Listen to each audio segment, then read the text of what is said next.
Hindi alam ni Suanwan na hindi ako talaga kabilang sa mundong ito. Para mabuhay muli ang aking kasintahan sa totoong mundo, kailangan kong gawin ng walang kondisyon ang 100 bagay para sa kanya upang makumpleto ang misyon. Tiniis ko ang kanyang malamig na mga tingin at sa wakas ay natapos ko ang 99 na bagay. Hanggang sa huling bagay na natitira, binigyan niya ako ng isang dokumento. Dahil handa kang gawin ang lahat ng bagay ng kusang loob. Tiyak na papayag ka rin dito. Nagniningning na mga pulang letra sa dokumento, kusang loob na donasyon ng puso. Ibinaling ko ang aking tingin sa nagyelong mga mata ni Suanwan. Kailangan ni Hanyu ng heart bypass. Tanging ang iyong puso ang tugma sa kanya. Alam mo naman mismo, hindi ka mamamatay kung papalitan ang puso. Nag-utos na ako sa ibang bansa. Nagumawa ng isang artipisyal na puso na espesyal na nilikha para sa iyo. Walang problema upang mapanatili ang mga pangunahing pangangailangan sa buhay. Basta't handa mong ibigay ito kay Hanyu. Ituturing kitang akin. Alam ko noon pa man, mahal na mahal ni Suanwan si Hanyu. Ngunit hindi ko inaasahan na umabot siya sa ganitong punto. Para sa kanya, handa pa siyang pakasalan ang isang taong hindi niya mahal. Bilang tagapagmana ng Su Group, si Suanwan ay nakatanggap ng mahigpit na pagsasanay mula pagkabata. Kaya't lubos siyang naakit kay Hanyu na nagbigay sa kanya ng init noong bata pa sila. Ngunit palaging itinuturing lamang siya ni Hanyu bilang isang babala. Noong magtapat na sana siya, sumama si Hanyu sa ibang babae papuntang ibang bansa. Pagkatapos noon, tahimik na nagbantay si Suanwan. Naghintay siya ng maraming taon. Mahal na mahal niya si Hanyu. Nang malaman niyang nagkaroon ng matinding sakit sa puso si Hanyu at iniwan ang kanyang kasintahan, agad siyang lumipad sa ibang bansa upang ibalik ito at alagaan ng mabuti. At halos libutin ang buong lungsod upang humanap ng tugmang puso para sa kanya. Ngunit hindi ko inaasahan na siya ay lalapit sa akin. Nang makita niya akong matamang nakatingin sa kanya nang hindi magsasalita sana si Suanwan. Ngunit bigla akong tumingala na may ngiti sa aking mga mata. Sige, magdodonate ako. Kumunot ang noo ni Suanwan. Talaga bang handa ka? Nanatili ang aking ngiti. At malumanay siyang sinagot. Hanggat ikaw ang humihiling, handa akong gawin ito para sa iyo. Tahimik kong naisip, ang pagdonate ng aking puso para sa kanyang white moonlight ang huling bagay na gagawin ko para sa kanya.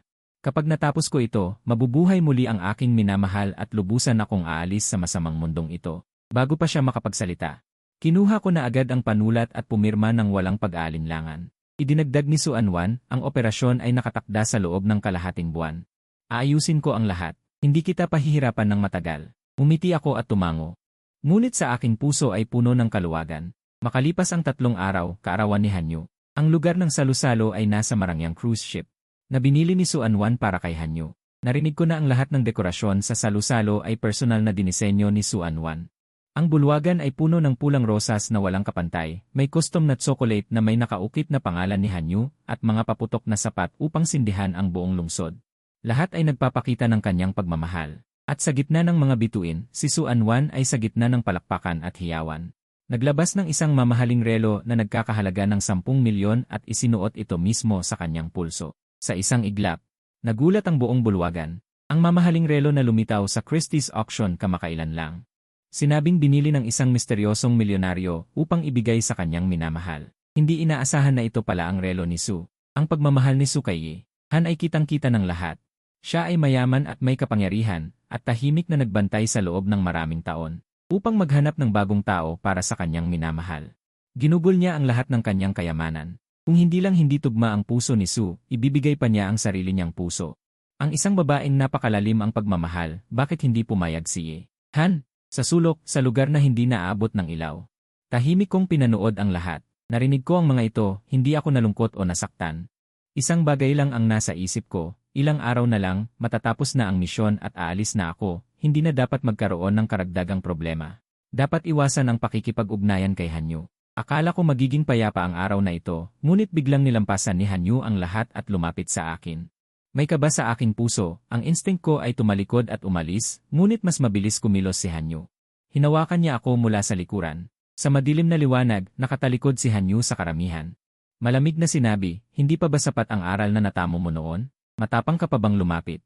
Ngayon, ipapakita ko sa iyo kung gaano kalaking pagkakamali ang patuloy na paggambala kay 1J. Pagkatapos ng kanyang mga salita, hinubad niya ang relo sa kanyang pulso at basta na lang itinapon sa dagat. Pagkatapos, nagkunwari siyang nagulat at itinulak ako palayo. Ginoong Fang, nababaliw ka na ba? Kahit na nagsiselos ka na mabuti si 1J sa akin, hindi mo dapat itapon ang relo sa dagat. Mabilis na naakit ang lahat ng kanyang tinig. Agad na inalagaan ni Suan si Hanyu.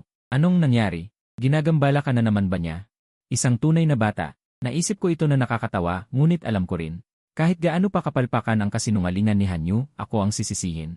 Gaya ng inaasahan. Nagbago na ang mukha ni Hanyu at hinawakan si Suan. Wanjay. Itinapon ni Ginoong Fang sa dagat ang relo na ibinigay mo sa akin.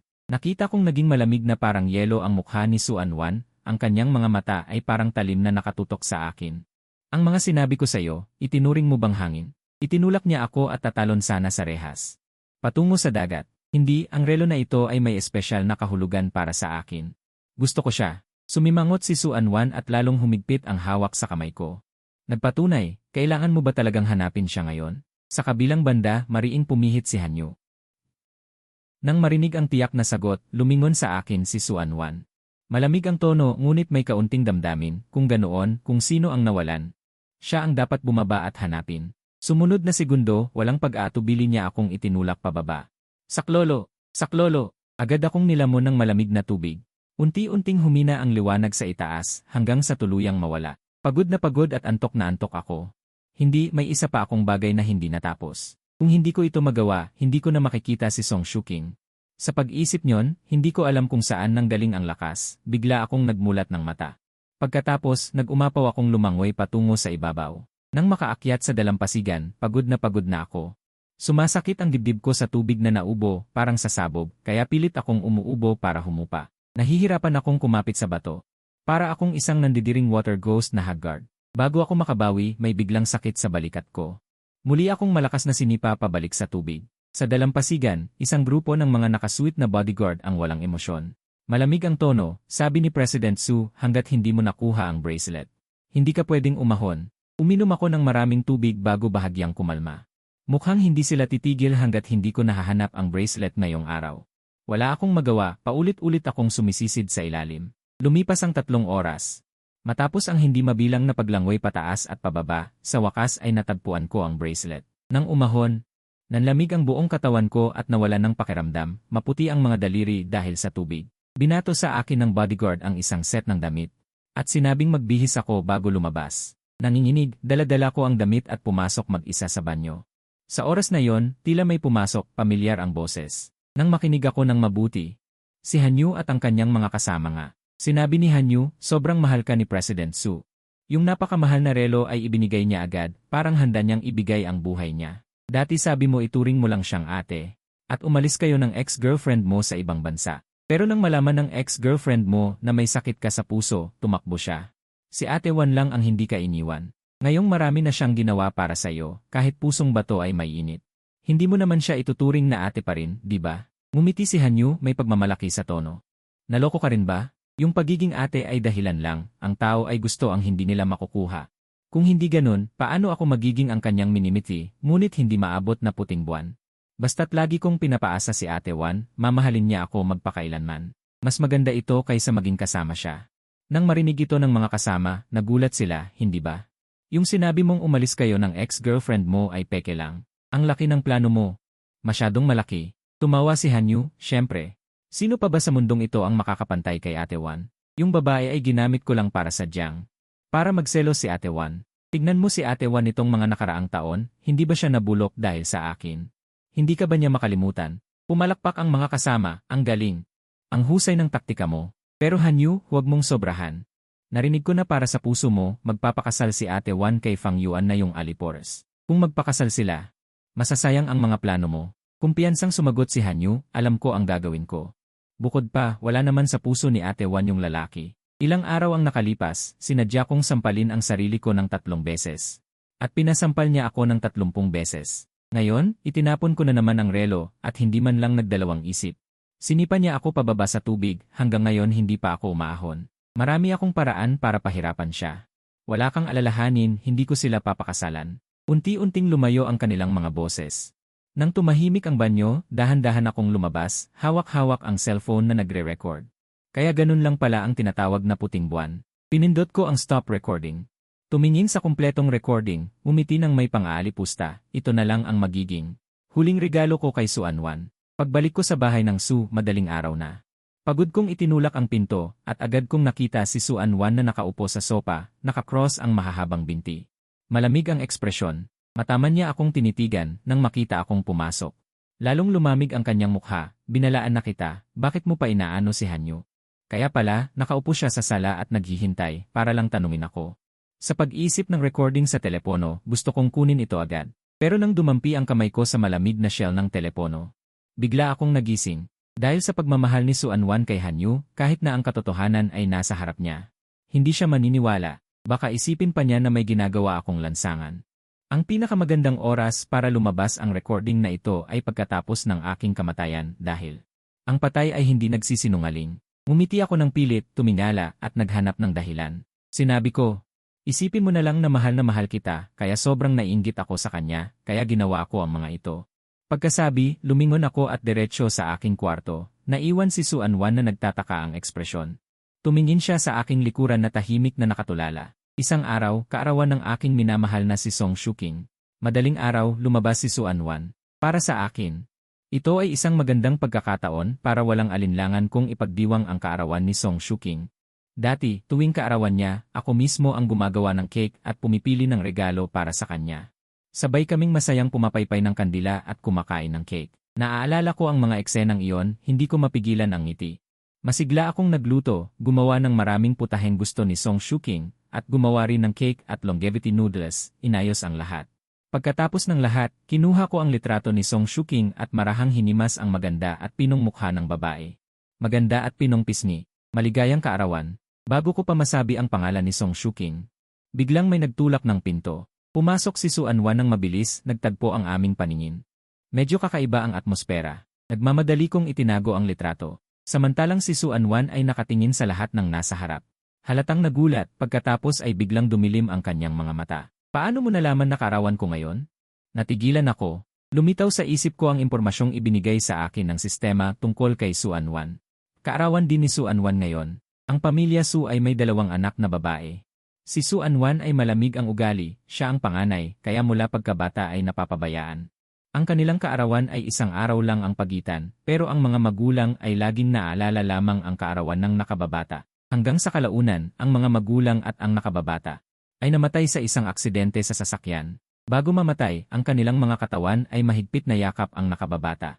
Simula noon, hindi na siya nagkaroon ng kaarawan. Kahit ang kanyang childhood friend na si Hanyu ay hindi naaalala ang kanyang kaarawan. Kaya sa sandaling ito, si Suanwan sa lahat ng nasa harap ay tila hindi alam kung ano ang gagawin. Hindi ko alam kung ano ang sasabihin. Siyempre hindi ko masabi na ako ay hindi talaga para ipagdiwang ang kanyang kaarawan. Kaya natahimik na lang ako. Pero sa paningin ni Suanwan, akala niya ay umamin ako. Hakbang-hakbang siyang lumapit sa mesa. Ang kanyang itim na mga mata ay bahagyang nanginginig. Siya na laging malamig at walang pakialam, ngayon ay hindi sinasadyang nagpakita ng kakaibang emosyon. Ang kasambahay sa likod ay nakakita, agad na sumang-ayon. Su, para bigyan ka ng sorpresa. Ito ay ginawa ni Ifang sa buong araw. Siya lang ang gumawa, walang tumulong. Nakita ko siya, muntik nang masunog ang kamay. Si NJ, Zhang, ang kasambahay, ay mabuti ang relasyon sa akin. Nitong mga nakaraang taon, lagi akong pumupunta sa pamilya Su. At pinagbubuti ko ang trato kay NJ, Zhang, madalas ko siyang tinutulungan. Kaya maraming beses, siya ay tumutulong magsalita. Ngayon, para isulong ang relasyon ng dalawa. Natural na sinabi niya lahat ng magagandang bagay para sa akin. Isang saglit na nawala sa sarili si Suanwan, pagkatapos ay natauhan. Malamig niyang sabi, huwag nang ulitin. Huwag mo na akong gawan ng mga ito sa susunod. Ganoon man, naupo pa rin siya at kinuha ang longevity noodles. Naalala niya noong bata pa siya, laging naiinggit sa longevity noodles na ginagawa ng ina para sa nakababata. Pero hanggang sa namatay ang ina, hindi siya nakakain kahit isang beses. Ngayon, unang beses niyang kumain. At ito ay gawa ko. Nakikita kong lubos siyang nagkamali, wala akong magawa. Kaya tinuloy ko na lang ang pagkakamali, sinamahan ko siyang kumain ng buong mangkok ng longevity noodles. Sa huli, kinuha niya ang kutsilyo para hiwain ang cake. Teka, mabilis kong inilapat ang kamay ko upang pigilan. Habang kumukuha ako ng kandila mula sa tabi at isinasaksak sa cake, hindi pa pumapaypay ng kandila at naghihiling, sabi ni Suanwan na may pagtataka. Ang kanyang mahahabang daliri ay bahagyang nanginig, pagkatapos ay ibinalik. Hindi pa siya nagkaroon ng kaarawan. Nakalimutan pa nga na bago kumain ng cake kailangan munang pumaypay ng kandila at maghiling. Pagkatapos sindihan ng kandila, hinila ko siya at pinawish. Malamig niyang sinabing napakaabala, pero sa huli ay bumulong siya ng hiling, sana maging matagumpay ang operasyon ni Hanyu. Walang alalahanin bawat taon. Pagkatapos ng mga salita, ang kanyang paningin ay hindi sinasadyang napunta sa aking mukha. Nang makita ang pagdilim ng aking mga mata, ang kanyang puso ay hindi mapigilang nagulo.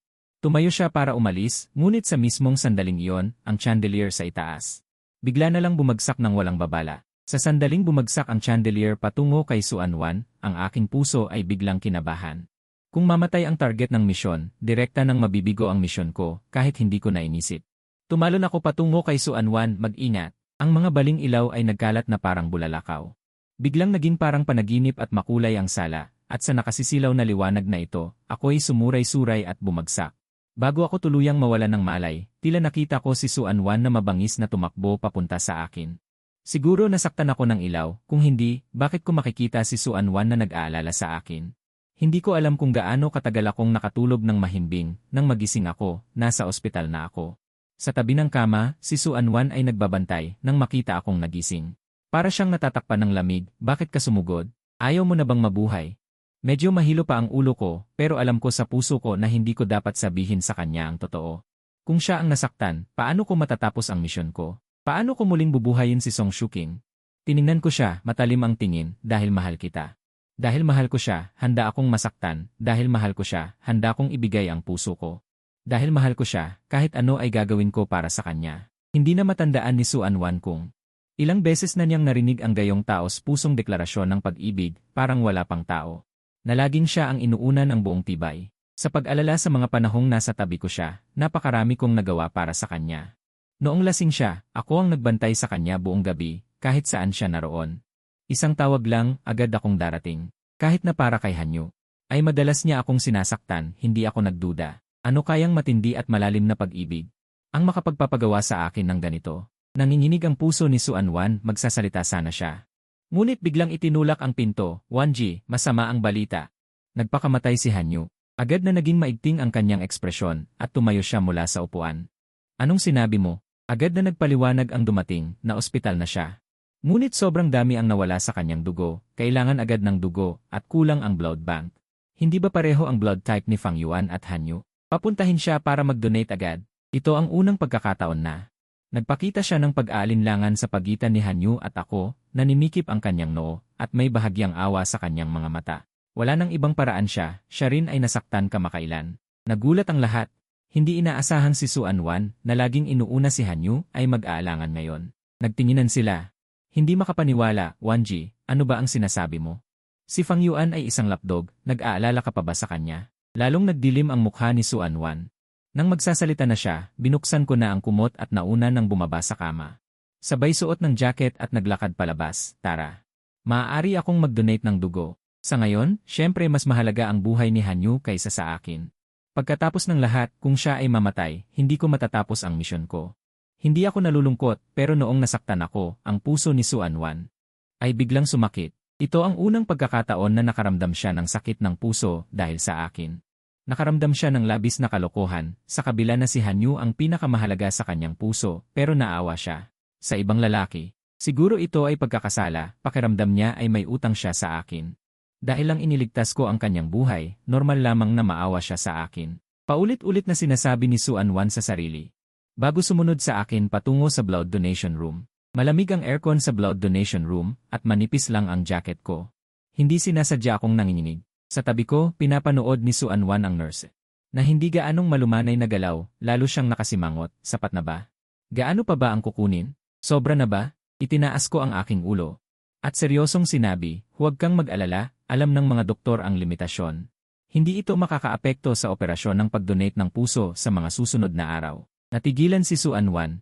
Magsasalita sana siya para ipaliwanag na hindi iyon ang ibig niyang sabihin, ngunit tinanggal na ng nurse ang karayom. Tapos na, marami ang na-donate mong dugo ngayon, magpahinga ka ng maayos sa mga susunod na araw. Huwag mag-ehersisyo ng mabigat. Mahinahon akong nagpasalamat, pagkatapos ay namutla akong tumayo. At pinaalis si Suanwan, pagod na ako, gusto kong bumalik sa kwarto at magpahinga. Ikaw na ang magbantay kay Ginoong Han. Pagkasabi nito, hindi na ako naghintay ng tugon ni Suanwan. At inipit ang braso, dahan-dahang lumabas ng pinto. Hindi ko alam kung bakit.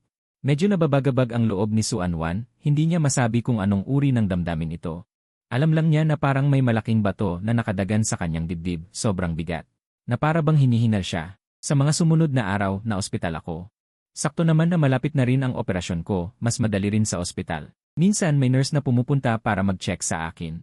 Naririnig ko rin ang ilang chismis tungkol kay Suan-Wan at Hanyu.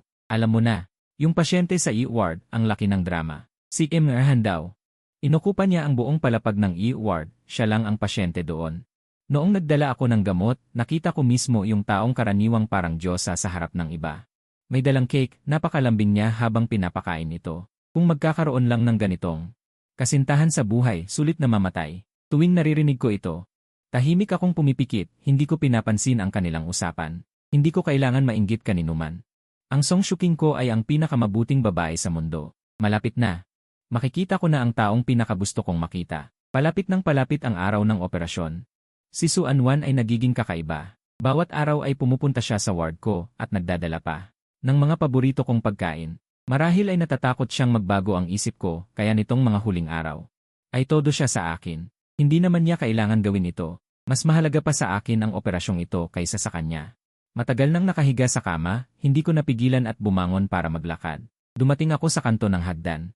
At doon narinig ko ang pagtatalo ng ilang tao. Wala akong interes sa privacy ng iba, aalis na sana ako. Ngunit bigla kong narinig ang pangalan ko. Si Suan-Wan pala kasama ang ilan niyang kaibigan. Nag-aaway dahil kay Hanyu. Ate Wan, ano ba ang iniisip mo?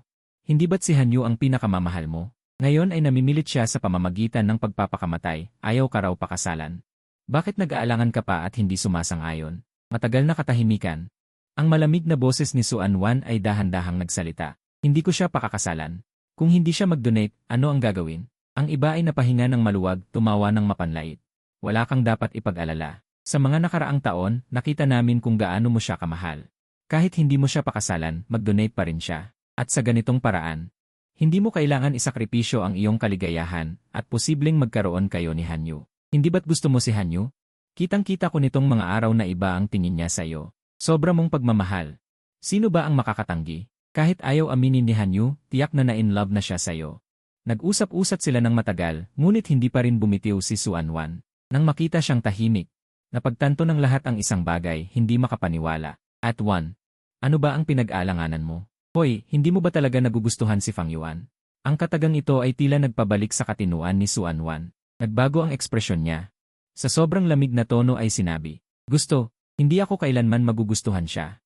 Sa koridor, umiti ako ng may pangungutya. Hindi na ako nakinig pa, umalis na lang ako. Bago pa man ako makabalik sa ward, dumating agad si Suan-Wan sa harapan ko. Marahil ay para sa usapang kanina. Espesyal siyang pumunta. Wala akong inaasahan. Umupo siya at diretsyo nang nagsalita. Alam mo na ang tungkol sa pagpapakamatay ni Hanyu. Ayaw niyang gamitin ko ang aking kaligayahan para makuha ang pag-asa niyang mabuhay. Kaya ayaw niyang tanggapin ang puso mo sa ganitong paraan. Pasensya na, tungkol sa pangako kong pakasalan ka, kailangan kong bawiin. Maaari kitang bigyan ng isang pagkakataon na humiling ng isang bagay. Maliban sa kasal, kahit ano. Naalala ko ang sinabi sa akin ni Hanyu noong araw na yon, na hinding-hindi niya hahayaang matupad ang gusto ko at makasal kay Suan-Wan. Bigla kong naunawaan lahat. Ito pala ang paraan niya para hadlangan ako. Tumingin ako kay Suan-Wan, tanging kalmado lang ang nasa puso ko. Ang hiling ko ay ipauna ang operasyon. Ang sagot ko ay nagulat kay Suan-Wan. Matagal siyang natahimik bago nakabawi. Ito ang iyong hiling. Ang tanging hiling mo ay ipauna ang operasyon. Tumango ako, walang ibang nasa isip. Gusto kong makita mo agad ang isang malusob na imehan at ako rin ay makakakita ng isang malusob na Song Shuking. Lahat tayo ay makakamit ang kailangan natin, matutupad ang ating mga hangarin. Sa pagkakita ng aking mga mata na puno ng kalungkutan, si Suan-Wan ay halos mawalan ng kontrol. 100 posibilidad na ang naisip niya. Alam ko ang magiging reaksyon ko pagkatapos ng kasal, ngunit wala sa mga ito ang ganito. Kung ako'y umiyak at nagmakaawa sa kanya. Muli siyang nakakunot noo, matagal bago nagsalita. Bakit mo ba ako mahal ng ganoon? Nagtagpo ang aming mga mata. Sa pamamagitan ng aking malalim na dalamhati, tila nakita niya ang kanyang sarili, ang taong minsan niyang minahal ng labis. Ngumiti ako, matatag ang boses. Dumating ako sa mundong ito. Para sa'yo, totoo ang sinabi ko. Ang kahulugan ko sa mundong ito ay siya. Ngunit inakala lamang ni Suan-Wan na ito'y isang pag-amin, kaya bahagyang kumislap ang kanyang mga mata. Matagal bago siya nagsalita. Kapag natapos na ang operasyon ng donasyon ng puso, maghahanda ako ng sorpresa para sa'yo. Bilang kabayaran sa'yo, ngumiti ako ng marahan pagkatapos ay kumuha ng isang kahon mula sa tabi ng kama.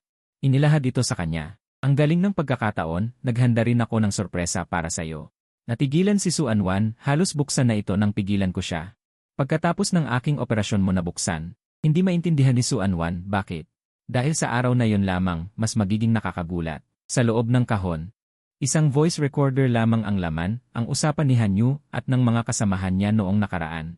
Ito ang regalo ko sa kanya, bilang kapalit ng 30 sampal at ang pagbababad. Sa dagat ng 3 oras, hindi ko napansin ang kakaiba sa kanyang tono. Malapit na ang operasyon.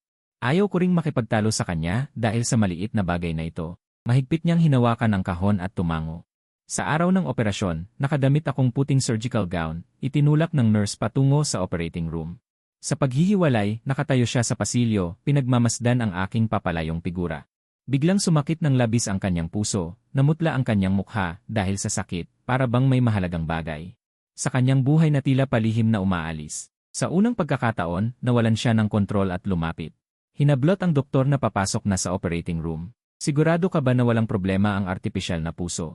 Agad siyang tiniyak ng doktor. Ginoong Su, huwag kang mag-alala. Ang teknolohiyang ito ay napaka-advance na sa ibang bansa. Tiyak na walang mangyayaring masama kay Ginoong Fang. Sa narinig na yon, sa wakas ay nakahinga siya ng maluwag. Kakaiba, bakit ako nababahala para kay Fang Yuan? Inaliw niya ang sarili.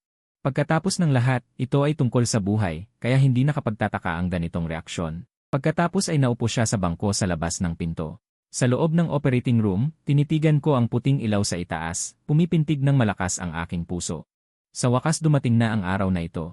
Masyado na akong naghintay. Malapit na. Matatapos na ang lahat. Magigising ang aking minamahal at babalik ang lahat sa normal na landas. Unti-unti, naging mainay ang aking pandinig pagkatapos ay tuluyan akong nawalan ng malay. Hindi ko alam kung gaano katagal, matagumpay ang operasyon ng pagtanggal ng puso, at sa wakas ay narinig ko ang pamilyar na boses. Binabati kita, natapos na ang misyon ng host. Matagumpay na nabuhay muli ang minamahal. Aalis na rin ang host sa mundong ito. Sa susunod na sandali, sa operating room, umalarma ang monitor ng puso. Sumigaw ng malakas ang alarma ng CC, biglang tumayo si Suanwan na naghihintay sa labas ng operating room mula sa kanyang upuan. Isang matinding pagkabalisa ang mabilis na pumasok sa kanyang puso. Mahigpit niyang pinigilan ang kanyang mga kamay, nanginginig ng hindi natural ang buong katawan. Ano ang nangyari? May nangyari ba sa kanya? Agad na inaliw siya ng katulong sa tabi. Hindi. Hindi ba sinabi ng doktor na ang operasyong ito ay napaka-advance na? Walang mangyayaring masama kay Ginoong Fang. Kahit si Suanwan mismo ay nagulat nang malaman na may panganib sa loob ng operating room. Ang unang taong naisip niya ay si Fang Yuan, hindi si Hanyu. Hindi ba si Hanyu ang pinakamahalagang tao sa kanyang puso? Bakit ganito? Bakit siya ganoon nag-aalala sa kaligtasan ni Fang Yuan, higit pa kay Hanyu? Imposible, talagang imposible. Tiyak na may mali sa kanyang subconscious. Walang mangyayaring masama kay Fang Yuan. Sa mga nakaraang taon, marami siyang ginawang mas mapanganib na bagay, ngunit ligtas siyang nakaligtas. Ngayon ay ganoon din tahimik niyang inisip, ngunit hindi niya napansin. Sa mga nakaraang taon, marami pala akong ginawa para sa kanya. Noong iniwan siya ni Hanyu at nag-abroad. Iyon ay isang malaking dagok para sa kanya. Para sa kanya, nalunod siya sa alak. Buong gabi siyang natutulog sa bar. Walang sinuman sa kanyang bilog ang makapagpayo sa kanya. Ako ang dumating. Ang humila sa kanya mula sa putik. Paggunita sa mga araw ng pagkalasing at pagsasayang, natawa si Suanwan sa kanyang sarili. Naalala niya ang unang pagkakataon na makita ako, sinabi lamang niya sa akin ang isang salitang lumayas, ngunit hindi ako nagalit. Dahan-dahan lamang akong yumuko sa harap niya, pagkatapos ay itinayo siya. Sinabi ko, okay lang. Mula ngayon, sasamahan kita. Ang aking pagdating ay para lamang tuparin ka. Mula ngayon, sasamahan kita. Ang aking pagdating ay para lamang tuparin ka. Ang puso ni Suanwan ay tila sinasaksak ng paulit-ulit, masakit na halos hindi siya makahinga. Kailan ba nagsimula ito? Naging napakahalaga na pala ako sa kanyang puso. Ang mga sinabi ko sa kanya bago pumasok sa operasyon ay sunod-sunod na bumabalik sa aking isipan. Para itong sumpa na hindi siya mapakali. Bakit ganito ang kanyang nararamdaman? Ang mga sinabi ko ay tila paalam na sa kanya. Biglang bumukas ng malakas ang pinto ng operasyon. Lumabas ang doktor na hinubad ang maskara, dahan-dahang naglakad palapit kay Suanwan. Ang kanyang mukha ay mabigat. Miss Su, ikinalulungkot kong ipaalam sa iyo na si Fang, dahil sa rejection reaction. Hindi na nailigtas sa operasyon at pumanaw na. Bago ang operasyon, inutusan mo. Na anuman ang mangyari, dapat ligtas si Han. Huwag kang mag-alala, matagumpay ang operasyon ni Han. Hindi na narinig ni Suanwan ang kasunod na sinabi ng doktor. Ang tanging paulit-ulit sa kanyang pandinig ay ang linyang iyon. Na hindi na siya nailigtas at pumanaw na. Pumanaw na. Anong ibig sabihin? Ibig mong sabihin, patay na si Fang Yuan. Pakiramdam ni Su Anwan ay may bombang sumabog sa kanyang ulo, na tila winasak ang kanyang buong pagkatao. Imposible, talagang imposible. Para siyang nabaliw. Bigla siyang sumugod at hinawakan ang kwelyo ng doktor. Ang kanyang mga mata ay namumula na parang tutulo ang dugo. Ano ang sinasabi mo? Patay na siya. Sino ang nagsabi sa'yo? Sabihin mo. Nagulat ang doktor sa kanyang reaksyon, paulit-ulit na humihingi ng tawad. Pasensya na. Miss Su, ginawa namin ang lahat ng aming makakaya. Pakiusap, magpakatatag ka. Halos mawalan na siya ng bait. Umalis kayo. Nasaan siya? Gusto ko siyang makita ngayon din, nangako ako na magiging ligtas siya. Bakit? Kung may masamang mangyari sa kanya, ipapapatay ko ang lahat ng tao sa ospital na ito. Pagkatapos ng mga salitang iyon, itinulak niya ang mga tao at tumakbo diretsyo sa operasyon. Sa malamig na operasyon, ang ilaw ay nakakasilaw na puti. Ang mga doktor at nurse ay nagsiksikan sa gilid. Nakatingin sa galit na si Su Anwan, nanginginig sila sa takot. Hindi nila inaasahan na mabibigo ang operasyong ito, at lalong hindi nila inaasahan na si Su Anwan, na dati walang pakialam kay Fang Yuan, ay magagalit ng ganito pagkabalita ng kanyang kamatayan. Hindi ba sinabi na ang pinakamahalaga sa kanya ay si Hanyu? Bakit ngayong tapos na ang operasyon, hindi man lang siya tumingin sa kanya? Si Su Anwan ay naglakad ng dahan-dahan patungo sa operasyong kama na natatakpan ng puting tela. Ang kanyang mga paa ay tila napakabigat. Hindi niya naisip na isang araw ay magkikita sila sa ganitong sitwasyon. Ang katawan na natatakpan ng puting tela ay si Fang Yuan. Hindi niya alam kung kailan siya naging ganito payat. Naalala pa niya noong una siyang makita. May bilog na mukha at may 2 dimples kapag mumingiti. Biglang dumating ang matinding sakit. Tila sasabog na ang kanyang puso. Sa kanyang isipan ay isa na lamang ang salitang paulit-ulit na tumutugtog. Patay na siya. Patay na siya. Ang malaking bato sa kanyang dibdib ay sa wakas ay hindi nakayanin. Hinawakan niya ang kanyang dibdib at biglang sumuka ng dugo. Pagkatapos, nawalan siya ng malay. Samantala, sa ibang mundo, unti-unti akong nagigising. Para akong nagkaroon ng napakahabang panaginip. Sa panaginip na yon, nawala sa akin ang taong pinakamamahal ko, at pagkatapos ay sa tabi ng ibang babae. Nanatili ako ng eksaktong 5 taon. Ang 5 taon ay napakahaba na halos hindi ko nakayanin.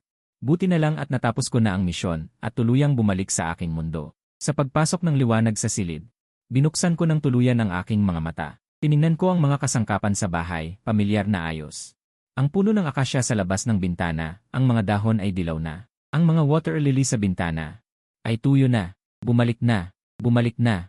Bumalik na talaga ako. Masaya akong tumalon mula sa kama. Naalala ko sa huling sandali.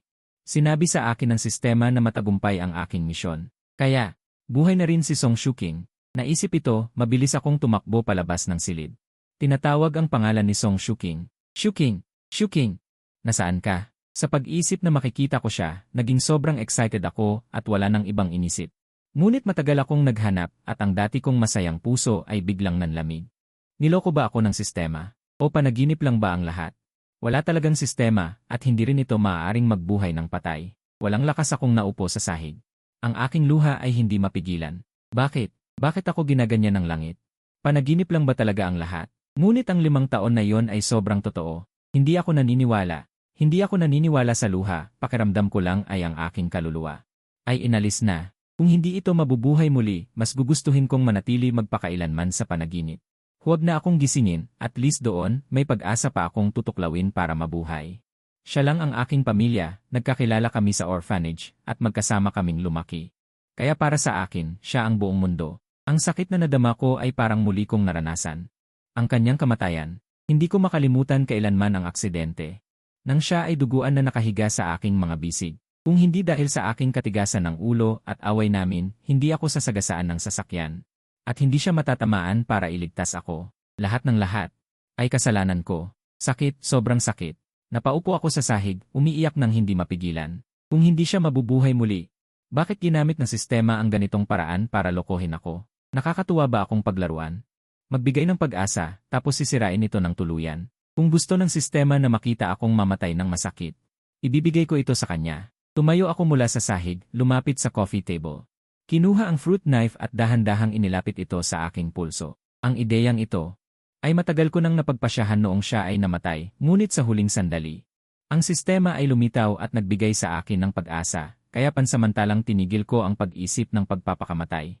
Ngayon, oras na para samahan ko siya. Ipinikit ko ang aking mga mata. Inilagay ang talim sa aking pulso. Sa sandaling gagamitin ko ang lakas, biglang bumukas ang pinto. Anong ginagawa mo? Ang pamilyar na boses ay dumating na ikinagulat ko. Nagulat akong iminulat ang aking mga mata at tumingin sa pintuan. Sa susunod na segundo, ang kanyang mukha ay may kaunting lamig. Ang sikat ng araw ay bumagsak sa kanyang mukha, tila may gintong hangganan na ginagawang parang isang Diyos na bumaba sa mundo. Hindi pa ako ganito kasaya sa anumang sandali. Lumapit ako sa kanya na umiiyak, pagkatapos ay niyakap siya ng mahigpit. Shuking, ikaw ba talaga? Saan ka nagpunta? Alam mo ba kung gaano kita na-miss? Sobrang natakot ako, natatakot na hindi ka nababalik. Siya ay umiyak ng hindi mapigilan, ngunit sa pagkakataong ito, ang mga luha ay luha ng kaligayahan. Dahan-dahan ko siyang inalis mula sa aking mga bisig, tumingin sa kanya, ang aking mga mata ay banayad ngunit may distansya. Ginoo, sino ka? Paano ka napunta sa aking bahay? Sa ospital, si Suanwan ay nagising sa dilim. Nawalan siya ng malay dahil sa galit. At binigyan ng doktor ng e-fluids, ngayon ay wala ng problema. Tahimik ang silid ng ospital. Sa kanyang pagmulat, ang mukha ng lalaki ay agad na lumitaw sa kanyang paningin. Umupo siya agad. Sumigaw ng pangalan ng kanyang assistant. Nasaan si Fang Yuan? Dalhin mo ako sa kanya. Dumating ang assistant na si Wensheng, walang magawang umaliw. Si Min Jilai, talagang wala na si Ginoong Fang. Ngumiti ng malamig si Suanwan. Ang kanyang mga mata ay may lamig. Kung magsalita ka pa ng kalokohan, lumayas ka. Pagkatapos sabihin ito, tinanggal niya ang kumot at tatayo na sana. Ang assistant ay bumuntong hininga at muling humarang sa kanya. Si, tanggapin niyo ang katotohanan. Wala na si Ginoong Fang. Sa operasyon ng donasyon ng puso, nabigo ang resuscitation. Si, ano ba talaga ang nangyayari sa inyo? Simula pa lang dapat alam niyo na. Bukod pa rito, ang pinakamahalaga. Sa inyong puso ay si Ginoong Han. Ngayon naligtas na siya, hindi ba sapat iyon? Natigilan si Suanwan. Na, ano ba ang ginagawa niya? Hindi ba dapat niyang inaasahan ang lahat ng ito? Kahit gaano pa kagaling ang doktor sa operasyon, ito ay paglipat ng pinakamahalagang organo ng katawan. Ang isang buhay na tao, umaasa sa makina upang mabuhay, ay isang pagsugal na. Kaya lahat ng kasalanan ay sa kanya, walang kinalaman ang ospital o doktor. Siya ang nagpilit na ibigay niya ang kanyang puso para kay Hayu. Kasabay nito, siya ay nangako na pakakasal sa kanya. At biglang nagbago ang isip, pinalamig ang kanyang puso, at naging dahilan ng kanyang kamatayan. Ang dapat sumama sa kanya sa libingan ay ibang tao. Walang lakas siyang nahiga sa kama, biglang naalala ang bago siya pumasok sa operasyon. Ang regalo na ibinigay niya sa kanya. Iyon ang sorpresa na ibinigay niya, hindi pa niya ito nakikita. Sa pag-isip na ito, agad niyang inutusan ang assistant na kunin ang kahon. Si Suanwan ay nagmamadaling binuksan ang kahon, ngunit hindi niya inaasahan na sa loob ay may isang balat ng usa at agila lamang. Nanginginig siyang kinuha ang balat ng usa at agila, ang kanyang buong katawan ay hindi mapigilan ang panginginig. Ano kaya ang nasa loob? Nag-iwan siya ng mensahe para sa sarili. Kapalit ng kanyang tinig, hindi niya mapigilang masaktan. Matagal siyang naghanda sa isipan bago pinindot ang play. Hanyu, sobrang mahal ka ni Wanjai. Kahit gaano kamahal ang relo, ibibigay niya lang. Kapag umiyak ka, nasasaktan siya, handang ibigay ang buhay niya para sa'yo. Na pala. Dati mong sinabi na ituring mo lang siyang ate, at umalis ka kasama ang ex-girlfriend mo. Tapos ang ex-girlfriend mo. Nang marinig na may sakit sa puso ka, tumakbo siya. Si Wanjai lang ang hindi ka iniwan. Ngayon, ginawa niya ang lahat para sa'yo. Kahit pusong bato, mapapainit. Hindi mo pa ba siya ituturing na ate? Nalinlang ka rin ng akin. Ang pagiging ate ay dahilan lang. Gusto ng tao ang hindi nila makukuha. Kung hindi ganito, paano ako? Ang galing ng iyong plano. Pero Hanyu, huwag kang mag-exage. Narinig ko na para sa puso mo, pakakasalan ni Wanjai si Fang Yuan na iyong alipin. Kung mag-asawa sila, masasayang ang iyong mga pakana. Kumpiyansa na nagsalita si Hanyu. Alam ko ang aking limitasyon. At saka, hindi mahalaga sa kanya ang lalaking iyon. Ilang araw na ang nakalipas, sinadyang sinampal ko ang sarili ko ng 3 beses, at pinababalik niya sa kanya ang 30 sampal. Ngayon, itinapon ko ang pulsera sa dagat. Hindi man lang nag-isip, itinulak niya ako sa tubig. Hanggang ngayon, hindi pa ako nakakaahon. Marami akong paraan upang guluhin siya. Huwag kang mag-alala, tiyak na hindi ko sila papayagang magpakasal. Akala ko siya ay mabuting babae. Hindi man lang nag-isip, itinulak niya ako sa tubig. Hanggang ngayon, hindi pa ako nakakaahon. Marami akong paraan upang guluhin siya. Huwag kang mag-alala, tiyak na hindi ko sila papayagang magpakasal. Sa sandaling iyon, ang tinig ni Hanyu ay tila kakaiba. Paulit-ulit niyang pinakinggan ang recording, mahigpit na hawak ang voice recorder. Mapuputi ang kanyang mga kasukasuan. Katawa-tawa, lubos na katawa-tawa. Lahat ng ito ay pakana ni Hanyu. Para lang maging tapat siya sa kanya, ginawa ni Hanyu ang mga bagay na ito. Hindi ba niya alam Noong una, sapat na ang pagmamahal niya sa kanya upang mahalin at alagaan siya habang buhay. Hindi ba niya alam? Noong iniwan siya at nag-abroad, gaano siya kahirap sa panahong iyon? Sa pananalita ni Hanyu, hindi siya mahalaga. Sa kanyang puso, mas mahalaga ang damdamin kaysa sa kanya. Tunay na nabulag siya ng taba, kaya naniwala siya sa kanya. Naalala noong una, para sa kanya. Pinalo siya ng mga bodyguard ng 30 sampal ng napakalakas. At noong gabing iyon, hindi pinansin ang panganib sa kanyang buhay, pinayagan siyang manatili sa dagat ng 3 oras. Anong klaseng tao siya? Anong klaseng tao ang gagawa ng ganito sa kanya? Suan-wan ay halos mabaliw na. Ang higit pang nakakasira sa kanya ay lagi siyang pinagbintangan at pinagmalupitan, ngunit hindi siya kailanman nagreklamo. Buwisit, isa siyang buwisit. Ikinuyom ni Suan-wan ang kanyang mga kamao. Binugbog ng malakas ang pader sa harap niya. Ang dugo ay dumaloy sa puting pader. Parang hindi niya nararamdaman ang sakit. Suntok ng suntok.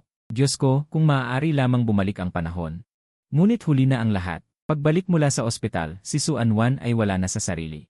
Ang ingay ng katulong na nag-aayos ng mga gamit ay nagbalik sa kanyang kamalayan. Tigil! Sino ang nagpapahintulot sa inyo na galawin ang kanyang mga gamit? Ang malamig na tingin ni Suan-wan ay parang patalim na tumama. Ang katulong ay natakot, mabilis na ibinalik ang mga gamit sa orihinal na lugar. Si Ginoong Han ang tumawag, sinabing namatay na si Ginoong Fang. Masamang tanda na may patay na gamit sa bahay, kaya inutusan kaming mag-ayos. Ang bahay na ito ay hindi niya pinamumunuan.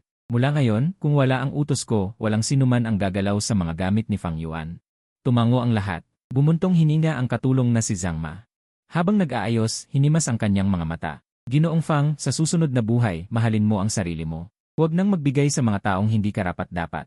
Si Suan-wan ay lumingon at tiningnan siya, lumamig ang kanyang mga mata. Sabihin mo, paano siya nagbigay sa mga taong hindi karapat-dapat? Napatigil si Zhang Ma. Napagtanto na kinakausap siya ni Suan-wan. Binibini, hindi ko kayo sinisisi. Nakaligtaan niyo ang isang napakabuting lalaki. Ilang taon na akong nasa bahay na ito, halos nakatutok ako sa inyong paglaki.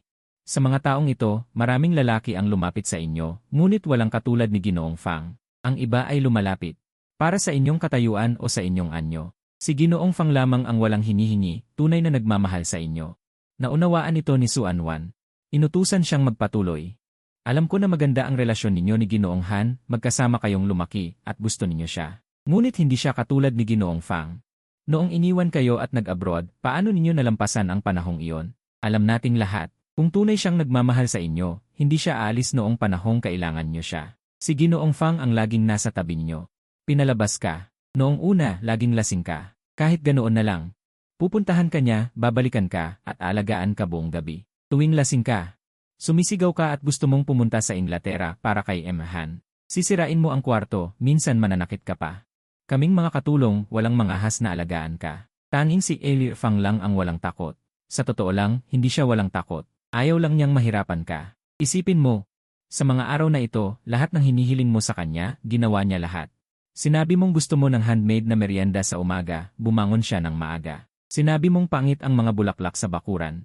Siya mismo ang nagpalit ng mga bago. Bilang isang tagalabas na antig ako, hindi ko alam kung ano ang nasa isip mo. Wala na siya ngayon. Wala nang silbi ang sasabihin ko. Naawa lang ako sa kanya. At sa tingin ko, kawawa siya. Noong sinabi mong ibibigay niya ang puso kay Emhan, ikakasal kayo. Akala ko, kahit na artipisyal na puso na lang ang gagamitin niya. At least makakasama niya ang taong gusto niya. Kahit papaano, matutupad ang kanyang hiling. Pero hindi ko inakala na para kay Emhan, sisira ka pa sa pangako. Alam mo ba, kung ano ang ibig sabihin ng puso para sa isang tao? Ang pag-ibig ni Fang para sa iyo ay hindi na basta pag-ibig lang. Tunay niyang ginawa ang pag-ibig na walang sarili. Para maisama ka sa taong gusto mo, para maging masaya ka. Kahit ang sarili niyang kaligayahan sa buhay ay isinakripisyo. Sa huli, binayaran pa ng sarili niyang buhay. Ngayon, wala na rin si Fang. Lahat ng sasabihin ko ay wala ng silbi. Pero sa tingin ko, sa ugali ni Fang, malamang hindi kanya sisihin. Ang mga sinabi ko ngayon ay sarili ko lang. Wala namang sinabi si Fang sa akin. Hindi siya kailanman nagreklamo sa akin. Kaya nga sa tingin ko, sobrang tanga niya. Binibini. Alam kong mahal mo si Emhan. Pero kung sasama ka sa kanya at titira siya rito, sa tingin ko, hindi na ako bagay na manatili pa rito. Pagkatapos sabihin ni Mamang Zhang ang mga yon, handa na siyang paalisin. Parang nalunod si Suan-wan sa alaala. Matagal bago siya natauhan. Huminga siya ng mahina. Hindi ako sasama sa kanya. Kaya maaari kang manatili. Ha? Ano ang sinabi mo? Medyo naguluhan si Mamang Zhang. Sinabi ko, hindi ako sasama kay Hanyu. Natigilan si Mamang Zhang, parang may naunawaan. Tumango siya ng may kasiyahan. Pagkaalis ng mga katulong, pumunta siya mag-isa sa silid na inihanda para sa akin. Ang silid na ito ay inihanda matapos magpasyang magpakasal. Nagmamadali at walang gaanong pag-isip. Simple ang mga gamit. Ilang araw lang din akong tumira. Ilang damit lang ang naroon. Umupo siya sa kama, biglang sumakit ang puso. Ang mga alaala ng pinagsamahan, kusang pumasok sa isipan. 5 taon.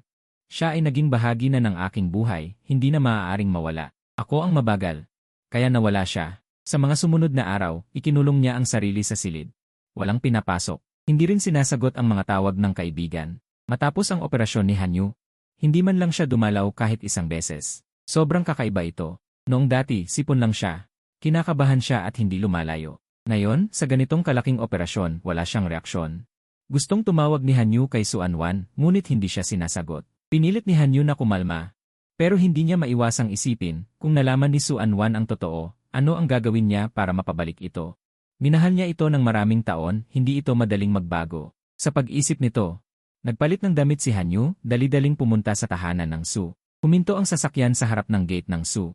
Diretso siyang umakyat sa itaas. Ate Wan, nasaan ka? Bakit hindi mo ako dinalaw? Naghanap siya sa buong villa, hindi niya nakita si Suanwan. Sa huli, sa gabay ng katulong, dumating siya sa harap ng pinto. Kumakatok siya, matagal na walang sagot. Sa mga taong ito, itinuring siyang prinsesa ni Suanwan. Saan siya nakaranas ng ganoong lamig? Lalo niyang pinatindi ang katok. Ate Wan, buksan mo ang pinto. Alam kong nandyan ka. Bakit ayaw mo akong makita? Ano ba talaga ang nangyari? Dahil lang ba sa naaksidente ako? Sisirain mo lahat sa akin. Alam kong masama ang loob mo dahil patay si Fang. Pero hindi iyon kasalanan natin. Kasalanan ng doktor. Hindi pa natatapos ang sinasabi, biglang bumukas ang pinto. Biglang naging malamig na parang yungib ang paligid. Ang mukha ni Suanwan ay sobrang dilim. Tama na. Matagal bago natauhan si Hanyu. Nanginginig siyang lumapit, gusto niyang hawakan ang kamay ni Suanwan. Ngunit marahas itong inialis. Tumama ang kamay niya sa pader, sa sobrang sakit, hindi niya maiwasang kumunot ang noo. Biglang nawala ang lahat ng pasensya. Ano ba talaga ang ibig mong sabihin? Ngayon, para sa isang taong hindi mo naman kakilala, nakikipag-away ka sa akin, Wanjay. Huwag mong sabihing may gusto ka na kay Fang Yuan. Natigilan si Suanwan. Inabot siya ng mahabang panahon. Bago niya naunawaan ang mga salitang iyon. May gusto na ba ako sa kanya? Marahil na, sa bawat pagkakataong tumakbo siya palapit sa akin, sa bawat sandaling kasama niya ako. Sa bawat pagkakataong isinantabi niya ang lahat ng kanyang dignidad para sa akin, mahal ko na siya. Ayaw ko lang aminin. At hindi ko rin gustong umamin. Hanggang sa sandaling ito, sa kanya lamang masasabi ng may paninindigan ang mga salitang iyon. Matagal na akong umibig sa kanya. Itinaas ni Suanwan ang kanyang ulo. At muling tumingin kay Hanyu. Nang marinig ang tatlong salitang ito, para kay Hanyu ay tila nakarinig siya ng isang katawa-tawang biro. Mapait siyang tumawa, may hinanakit at galit. Kasinungalingan. Nagsisinungaling ka. Paano mo siya magugustuhan? Wanjay. Ang taong mahal mo ay ako, hindi ba? Pagkasabi niya, dumiretso siya kay Suanwan. Para yakapin siya, ngunit mas mabilis ang kilos nito, walang awang siyang iniwas. Tama na. Alam mo sa sarili mo ang mga ginawa mo. Ayokong maging masyadong masakit ang mga sasabihin ko, ngunit sana ay hindi na kita makita pang muli. Natigilan si Hanyu, pilit na nagtanong, anong sinabi mo? Hindi ko maintindihan. Ayaw nang makipag-usap pa ni Suanwan sa kanya, diretsong kinuha ang voice recorder at pinatugtog ang recording. Sa paglabas ng kanyang boses, nagbago ang kulay ng mukha ni Hanyu, parang baliw na sumugod upang kunin ang recorder habang nagpapaliwanag. Hindi iyon totoo. Hindi iyon totoo. Pakinggan mo ako, ipapaliwanag ko sa'yo. Ngunit malinaw na ayaw nang mag-aksaya ng oras ni Suanwan. Pumangit siya, pagkatapos ay mariing isinara ang pinto. Sa pagsilip sa saradong pinto, umagos ang luha ni Hanyu na parabang ulan, parang baliw na pinapalo ang pinto. Sumisigaw ng paos, imposible. Niloloko mo ako. Wanji, ang taong gusto mo ay ako, tama ba? Mahal mo ako sa loob ng maraming taon. Paano mo magugustuhan ang lalaking iyon? Tila napagtanto ang kanyang problema, nagsimulang humingi ng tawad si Hanyu. Patawad, kasalanan ko ito, Wanji. Hindi kita dapat niloko. Masyado lang kitang pinapahalagahan, kaya naisip ko ang paraang iyon. Alam mo ba kung gaano ako natatakot na mawala ka? Wanjay. Patawad, mahal kita. Magsimula tayong muli, okay? Hindi pa ako ganito natakot. Alam ko, sa pagkakataong ito ay talagang galit na si Suanwan. Dati, kahit anong gawin ni Hanyu, hindi siya ganito tratuhin. Dumidilim na ang araw. Kahit anong pagsusumamo ni Hanyu, hindi lumabas si Suanwan upang makita siya. Tulad ng kanyang uri. Kapag umiibig, itinataas ka sa langit, kapag hindi na, kayang itapon ka sa impyerno. Marahil ay napagod na sa kakaiyak. Alam ni Hanyu na hindi niya ito makikita ngayong araw, kaya umalis na lamang. Tunay na mundo. Nakatingin ako sa pamilyar, ngunit banyagang si Song Shuking sa harap ko. Ang sakit sa dibdib ko ay tila sasabog. Hindi ko inaasahan na siya ay mabubuhay, ngunit ang kapalit ay lubusan niya akong nakalimutan. Ang taong nasa harapan ko ay tumingin sa akin. Ang kanyang mga mata ay walang kahit katiting na pagmamahal, tanging paggalang at distansya. Hindi ako sumuko, nagtanong, hindi mo ba talaga ako naalala? Ako si Fang Yuan. Ang Fang Yuan mo. Pumunot ang noo ni Song Shuking, pinag-isipan ng matagal. Ngunit umiling pa rin. Pasensya na, tila hindi kita talaga kilala. Tanging matinding kirot ang naramdaman ko sa puso. Paano mo ako hindi makikilala? Magkasama tayo mula pagkabata. Tanging nag-iisang pamilya sa isa't isa, nangako na magsasama magpakailanman. Tumayo ako at lumuhod sa harapan niya. Sinisikap na tulungan siyang maalala ang nakaraan. Shuking, isipin mo. Nagkakilala tayo sa orphanage. Noon, bagong bulag lang ako, inaapi ako ng ibang mga bata sa orphanage.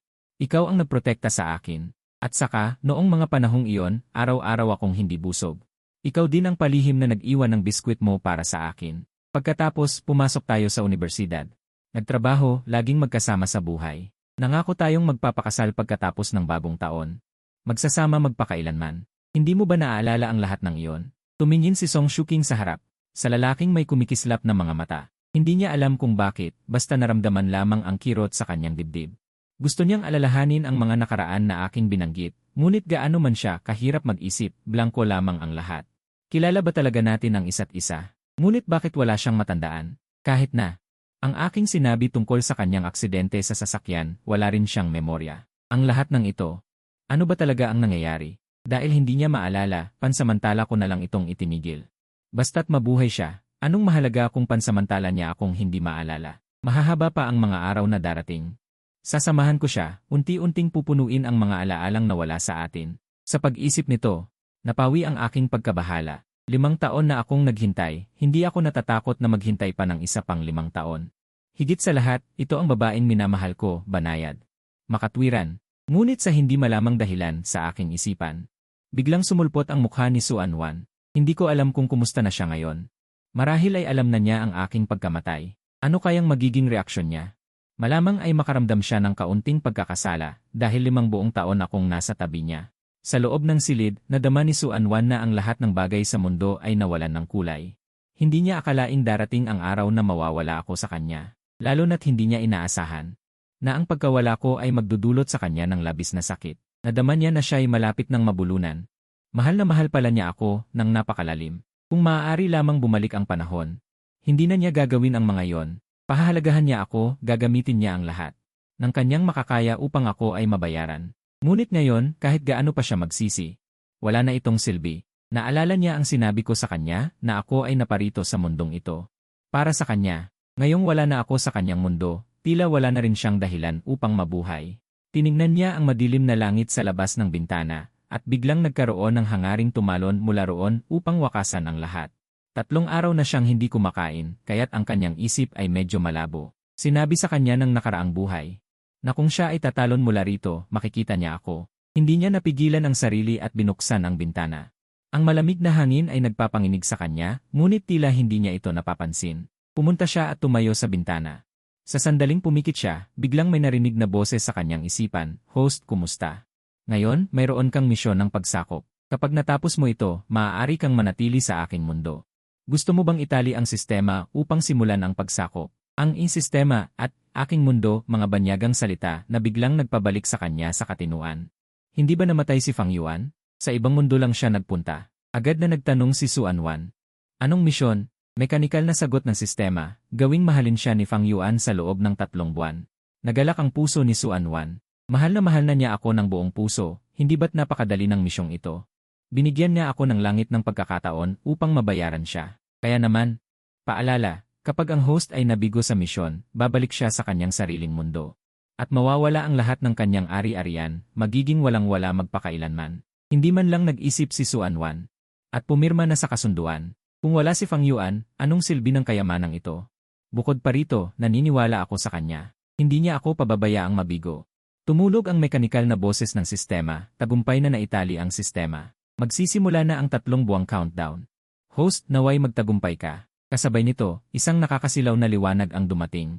Pumikit si Suanwan at tuluyang nawalan ng malay. Nang siya ay muling magising, nasa isang ganap na kakaibang mundo na siya. Alam niya, ito ang mundo kung saan umiral si Fang Yuan ayon sa sistema. Lahat ay totoo, hindi ito panaginip. Nalasing siya sa ligaya, kaya't hindi niya napansin kung bakit ako napunta sa kanyang mundo noong una. At kung paano ako nakabalik sa sarili kong mundo ngayon. Isang bagay lang ang nasa isip niya, ang hanapin ako.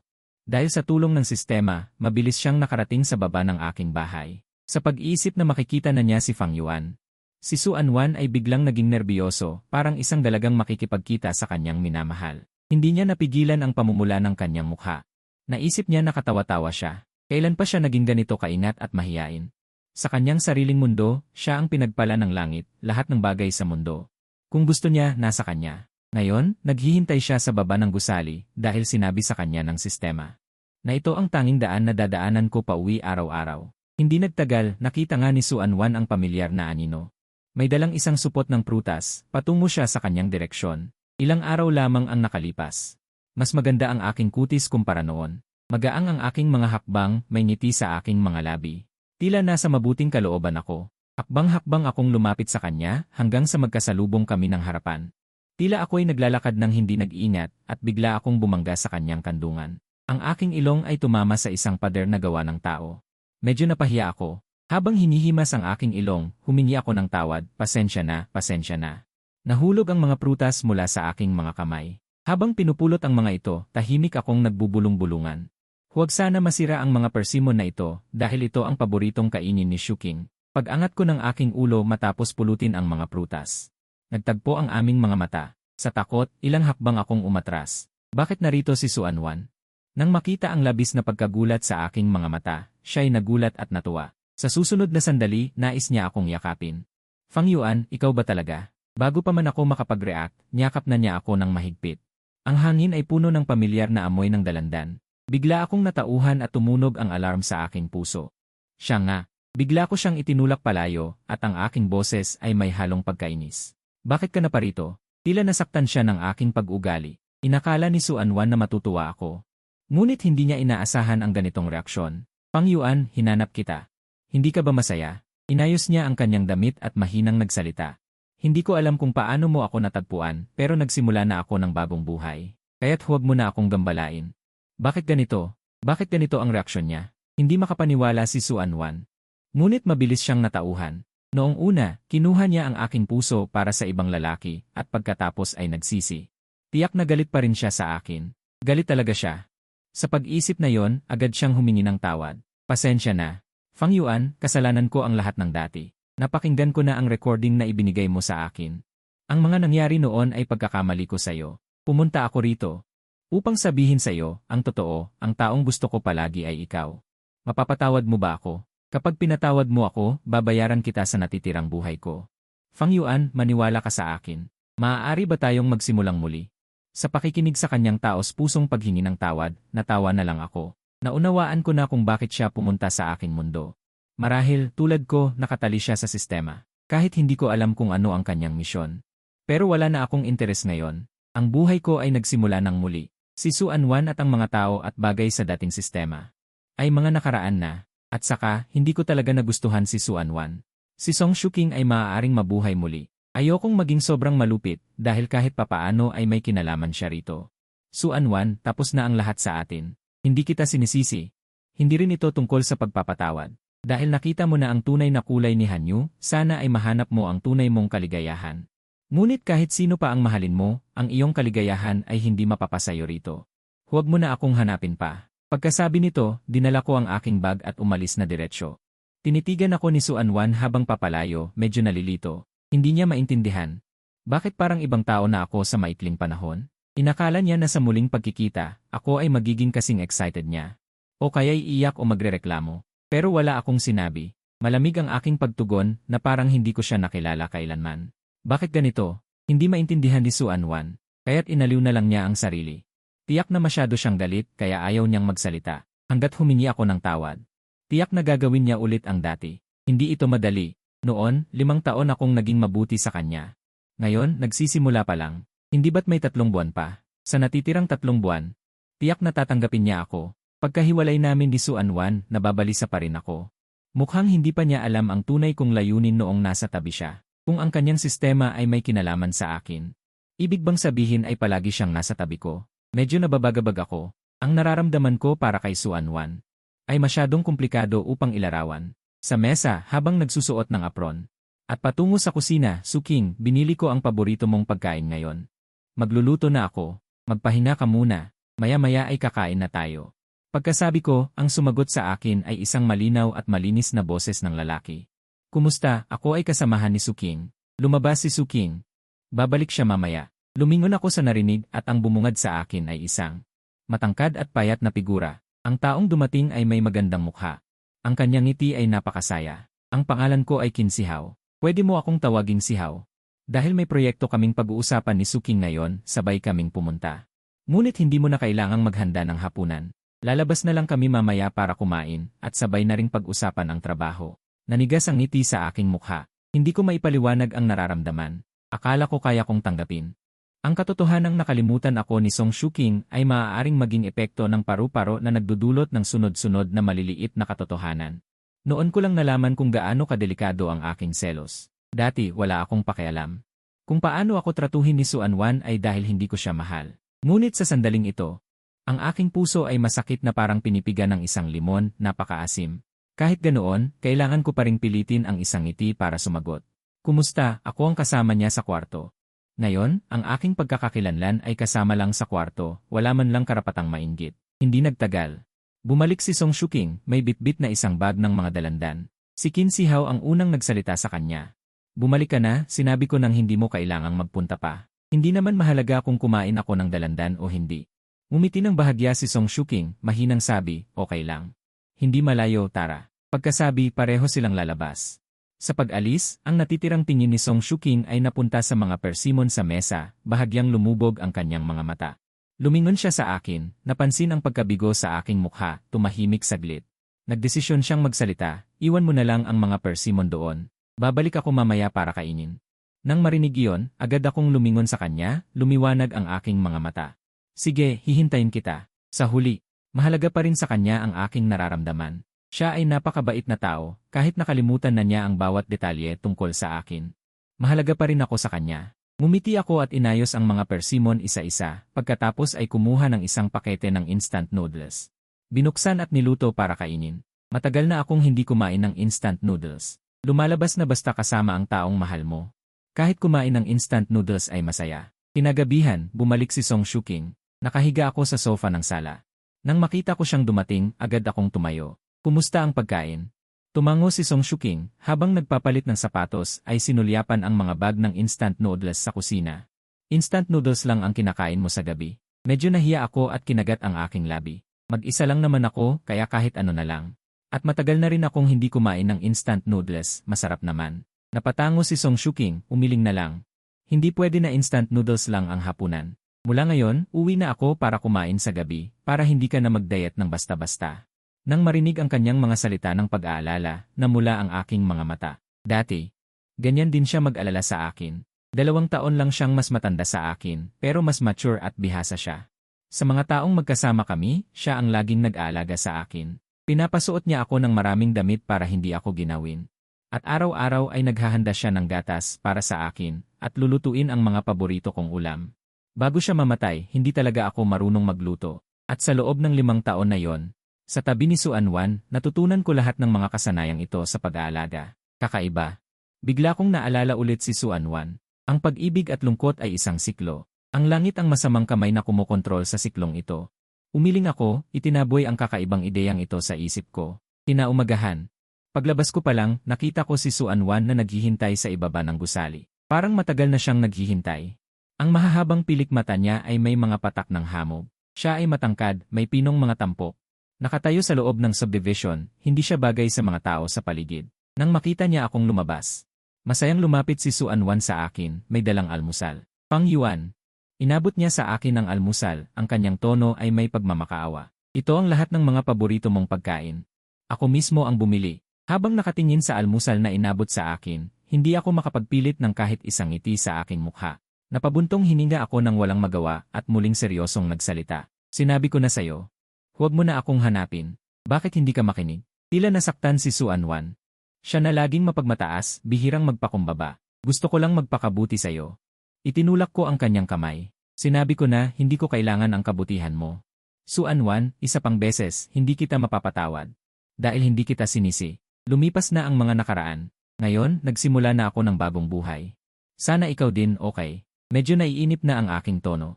Sa pagkakataong ito, kahit si Suanwan mismo ay naramdaman. Medyo nahiya siyang bawiin ang kanyang kamay, ang magandang mukha ay puno ng pagkabigo.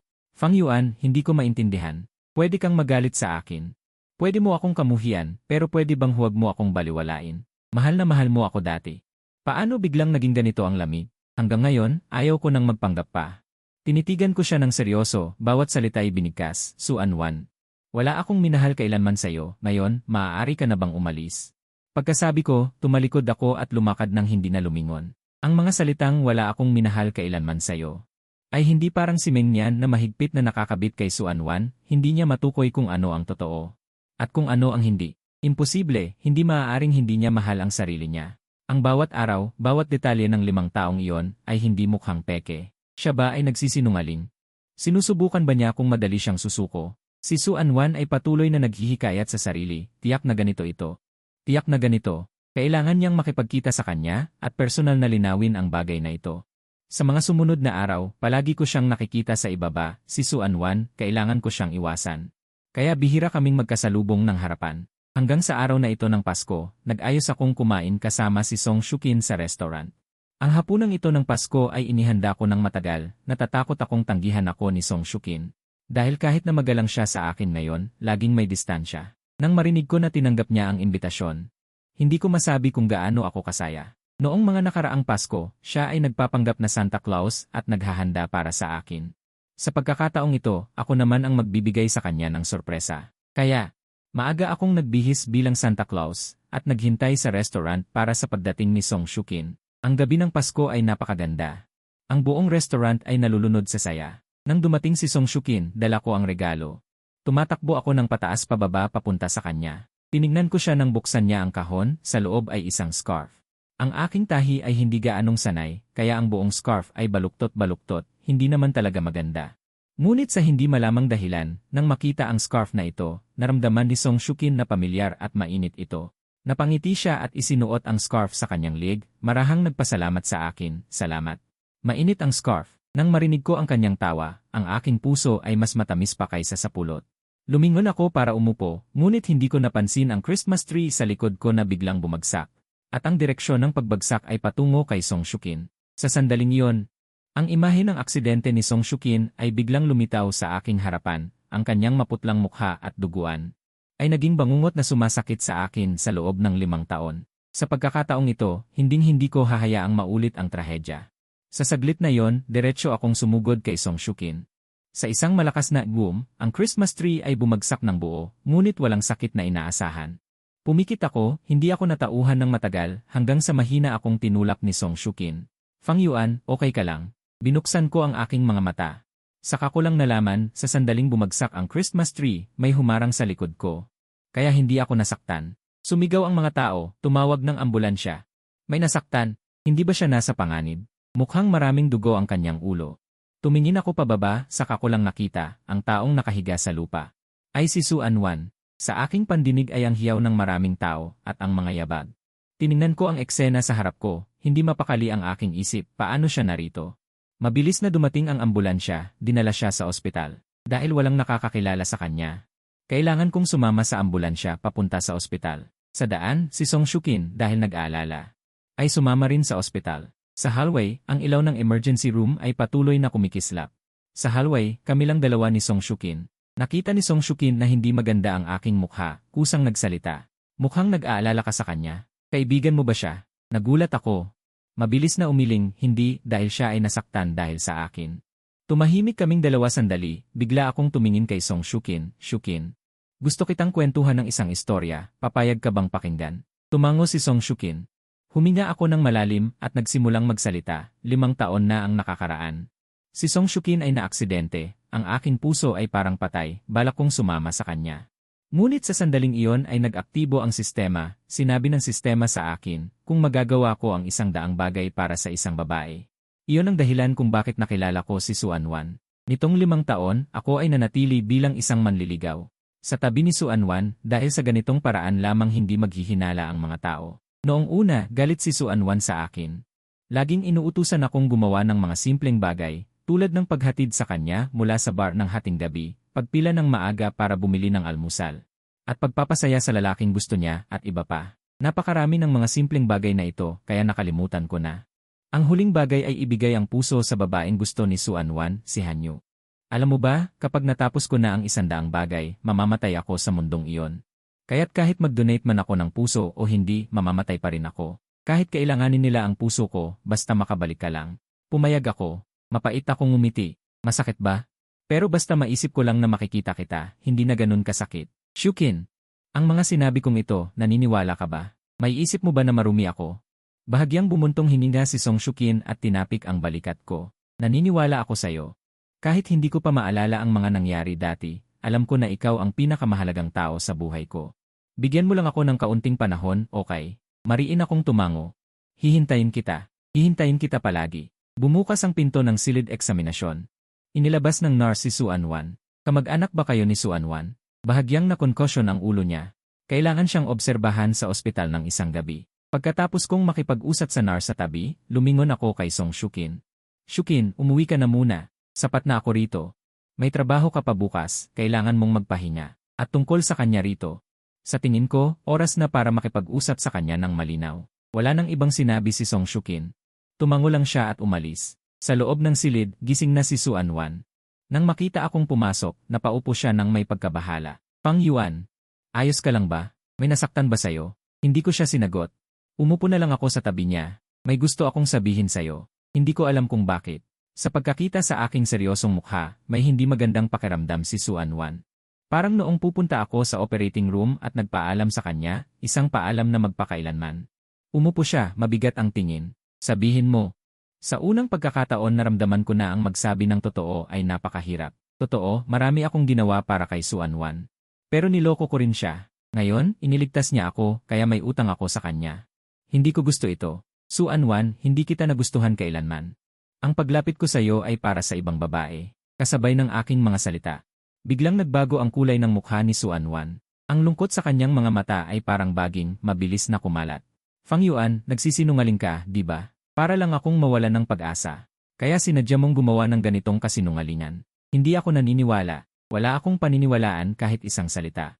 Sumigaw si Suanwan ng may pagkabahala. Hindi ko siya pinansin at nagpatuloy sa pagsasalita. 5 taon na ang nakalipas, na aksidente ang aking minamahal habang inililigtas ako. Pagkamatay niya, naging parang patay ang aking puso. Sa oras na yon lumitaw ang sistema. Binigyan ako ng misyon, kailangan kong gumawa ng 100 bagay para sa isang babae. Upang mabuhay muli ang aking minamahal. Ang babaeng iyon ay ikaw. Isipin mo, hindi ba kakaiba ang pagdating ko? Bago yon. Wala akong koneksyon sa'yo. Dumating ako bigla sa oras na ikaw ay pinakamahina. Upang hindi maghinala ang iba sa aking desisyon, ginamit ko ang dahilan na gusto kita. Hindi mo ba napansin? Tuwing sasabihin kong mahal kita, wala itong damdamin. Noong nawalan ako ng malay, ang pangalang tinawag ko ay Shukin. Siya ang taong mahal ko sa puso. Iniligtas kita ng walang pag-iisip dahil kung mamatay ka. Hindi matatapos ang misyon ko. Noong araw na akala mo para sa iyo ang kaarawan, hindi iyon totoo. Noong araw na yon ay kaarawan ni Shukin. Ang mga ulam sa mesa ay natural na paborito niya. Iniwan ko ang voice recorder. Dahil lang naawa ako sa iyo, at ayaw ko nang maloko ka pa ni Hanyu. Ito ay maliit kong paghihiganti. Pagkatapos ng lahat, dahil sa kanya ako sinaktan at binabad sa tubig dagat. Hindi ninyo alam. Nagtagumpay ang aking misyon. Bumalik ako sa aking sariling mundo. Ang aking bersyon sa mundong misyon ay mawawala. Ang puso ko ay hindi rin magtatagal. Si Hanyu ang nangangailangan ng artipisyal na puso. Kapag nakabalik na, ipaopera na siya agad. Kung hindi, may panganib sa kanyang buhay. Sa puntong ito, dapat maintindihan mo na. Kung may sama man ako ng loob, ito ay para sa sarili ko lamang, hindi para kay Suanwan. Ang paglapit sa kanya at pagtanggap ng misyon ay kusang loob ko. Hindi ko siya sinisi kailanman. Hindi niya ito kailangang masyadong seryosohin o sisihin ang sarili. Dahil kahit anong gawin niya sa akin, wala akong pakialam. Ang taong mahal ko ay hindi siya kailanman. Dahil hindi ko siya minamahal, kaya ko tiisin na maging mabuti siya sa ibang lalaki. Dahil hindi ko siya minamahal. Kaya hindi ko kailangan pakasalan siya dahil hindi ko siya mahal, kaya hindi ako magsiselos o mainggit. Alam niyang totoo ang mga sinasabi ko dahil siya rin ay nakatali sa sistema, hindi ba? Siguro, ang kanyang misyon ay ipaalam sa akin na patawarin siya. Kung ganoon, pinatawad ko na siya. Maaari na siyang bumalik. Marami akong nasabi ng sunod-sunod. Hindi na nakasagot si Suanwan. Matapos pakinggan ang lahat, natuklasan niyang wala siyang masabi. Sa totoo lang, sa sandaling bumagsak ang Christmas tree sa restaurant, alam na niya ang lahat. Nakakatawa man sabihin. Ang sorpresang gusto niyang ibigay sa akin ay naging dahilan para makita niya ang ngiti ko sa ibang babae. Hindi niya ako nakitang umiti ng ganito dati. Habang pinapanood akong tumawa dahil sa ibang babae, galit na galit siya. At biglang dumating ang aksidente. Hindi niya inaasahan na isusugal ko ang buhay ko para sa ibang babae. Ang pagkakaiba. Sa pagkakataong ito, ang tingin ko sa babaeng iyon ay puno ng pag-aalala. Noon niya natanto. Mula simula hanggang wakas, siya ay isang biro lamang. Ang akala niyang pag-ibig ay isang kasangkapan lamang para buhayin ang ibang babae. Kaya naman kahit puno ng pagmamahal ang tingin ko sa kanya, laging niyang nararamdaman na may iba akong nakikita sa pamamagitan niya. Hanggang sa sandaling ito, sa kanya lamang naunawaan kung gaano katawa-tawa ang sinabi kong pumunta ako sa mundong ito dahil sa'yo. At siya, hindi alam kung malulungkot o magagalit. Palagi siyang nag-aakala, iniisip na kabaliktaran ang sinasabi ko. Hanggang sa harapin niya ang katotohanan. Saka siya naniwala na ang kanyang misyon ay hindi humingi ng tawad sa akin, kundi ang makuha ang aking pag-ibig. Nang hindi siya nagsalita, tumayo ako ng tahimik. Sinabi ng doktor na wala kang malubhang problema. Isang gabi lang ang kailangan para obserbahan. Bukas, asikasuhin ko ang iyong paglabas. Uwi na ako. Pagkasabi noon, diretsyo akong umalis. Naisip ko, matapos ang mga sinabi ko ngayong gabi, dapat maintindihan na niya. Kinaumagahan, dinalhan ko siya ng almusal sa ospital. Nakaayos na si Suanwan ng kanyang mga gamit at nakatayo sa pintuan, naghihintay sa akin. Nang makita ako, umiti siya at lumapit para bumati. Naasikaso ko na ang papeles ko. Kahit hindi pareho ang mundo, ang pangunahing proseso ay halos pareho. Sa harap ni Suanwan na tila nagbago. Medyo naguluhan ako. Isang gabi lang, paano siya naging ganito kadaling tanggapin ang lahat? Nang makita ang pagdududa ko, kusa siyang nagpaliwanag. Naisip ko na, dati akong matigas ang ulo dahil akala ko mahal mo ako ng sobra at hindi kita ginawa ng tama. Ngayong nilinaw na natin ang lahat, wala na akong dapat pang ipagpilitan. At saka, tama ka. Ang misyon ko ay ipaalam sa iyo na patawarin mo ako. Dahil pinatawad mo na ako, maaari na akong bumalik anumang oras. Bago ako umuwi, maaari mo ba akong samahan sa loob ng 3 araw? Huwag kang mag-alala, hindi ako hihingi ng sobra. Gusto ko lang kumain ng maayos kasama ka, manood ng tanawin, at pagkatapos ay uwi na. Hindi na kita aabalahin pa. Nag-alinlangan ako saglit, ngunit sa huli ay tumango ako. Kahit si Suanwan mismo ay hindi inaasahan na ang tunay na pagmamahal ay ang pagpapakawala. Kahit alam niyang niloko ko siya, hindi siya galit. Lahat ng nangyari noon, kahit paano, totoo naman ang pagmamahal na ibinigay ko sa kanya. Ang pag-ibig ay walang switch, na maaaring i-on at i-off ang lahat. Hayaan na lang na ito ang pinakamagandang plano ng langit. Sa sumunod na 3 araw, puno ang aming plano.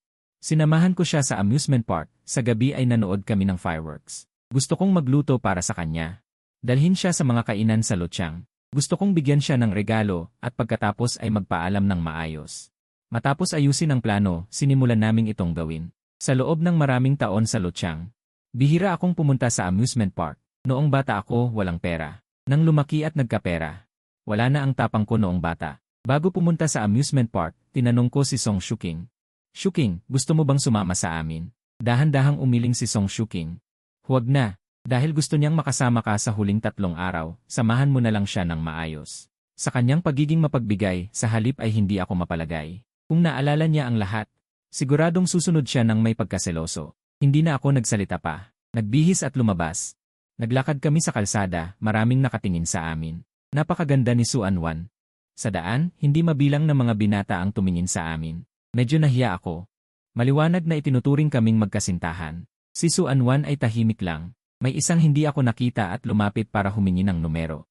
Siya ay nagsabi sa akin mula sa malayo, pasensya na, may boyfriend na ako. Ang lalaki ay nagmukhang sawi at umalis ng may panghihinayang. Hinintay ko siyang bumalik. Si Suanwan ay tila kalmado rin at wala na akong masabi. 3 araw na lang naman ang natitira. Ganito na lang. Sa gabi, ang amusement park ay magliliwanag sa mga paputok. Tumayo kaming dalawa sa gitna ng mga tao habang naghihintay. Lumingon si Suanwan sa akin na may malalim na tingin. Fang Yuan, kung papayagan kang mag-wish ngayon, ano ang hilingin mo? Tumingin ako sa langit at mumiti ng bahagya.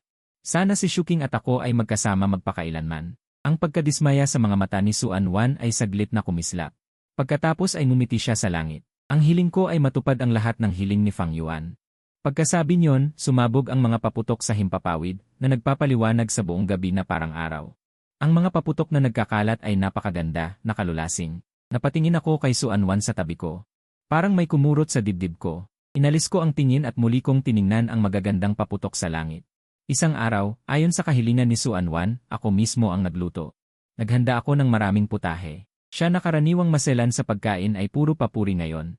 Samantala, si Shuking sa tabi, matapos kumain ng 2 subo ay ibinaba ang kutsara at dumighay. Kapag nakakain na ako ng luto mo, hindi na kailangan pang kumain ng ibang merienda. Minsan, naiinggit talaga ako kay Song Shuking. Sa totoo lang, siya ay mas naiinggit sa dati niyang sarili. Noong mga panahong iyon, hindi isang beses lang nagluto si Fang Yuan para sa kanya, ngunit nanatili siyang tahimik. Pinapahagis ang pagkain sa basurahan. Ngayon, wala nang magagawa kundi magsisi. Walang gamot sa pagsisisi. Ngayong natikman na niya ang luto ko, wala na siyang pagsisisihan. Sa huling araw, nagkita kami sa Central Park, sa tabi ng lawa para magpaalam. Taglamig ngayon, kaya kakaunti ang tao sa lawa. Ilang sisn lamang ang namamahinga sa tabi. Inihagis ko ang tinapay sa aking kamay sa mga sisn. Masayang sumigaw ang mga ito, habang si Suan Wan na nakatayo sa malayo ay mukhang kontento. Kung sana araw-araw niyang makita ang ganitong tanawin, ganoon na lang kaganda. Ngunit ito ay isang pangarap lamang. Lumipas ang bawat sandali. Ibig sabihin, malapit na siyang umalis. Sa wakas, hayaan na siyang magpakasaya sa huling pagkakataon. Dahan-dahan siyang lumapit sa akin, hinila ako sa kanyang mga bisig, may bahid ng pabangong orange. Puno ng ilong ko ito. Ang unang reaksyon ko ay lumaban. Ang pagkakaalpas na ito ay nagpahirap sa akin. Ayaw ko nang makipag-away sa kanya, gusto ko lang makatakas. Nang ako ay lubos na nababalisa. Biglang may lumitaw na mga kamay sa aking balikat, hinila ako palayo sa kanyang mga bisig. Muntik na akong lumingon. Isang sulyap lang, nakasalubong ko ang malumanay na mga mata ni Song Shuking. Ang matagal nang hindi nakikitang pagmamay-ari ng babae. Ay humila sa akin ng malakas sa likod niya. Miss Su, pakiusap, mag-ingat ka. Siya ay laging malumanay, bihira siyang maging ganito ka-assertive. Sa harap ng babae ngayon, ako ay labis na nasisiyahan, halos umiyak. Shuking, naalala mo na ba ang lahat? Tama ba? Dahan-dahang lumingon si Song Shuking, hinila ako sa kanyang mga bisig na para bang nagpapahayag ng pagmamay-ari. Naalala ko na ang lahat. Naisip ko na ito ang pinakamagandang tunog na narinig ko sa buong buhay ko. Wala nang hihigit pa. Mahigpit kong niyakap ang kanyang baywang. Hayaan ang luha na dumaloy. Sa likod naming dalawang nagyakapan, nakatayo si Suan Wan na malungkot.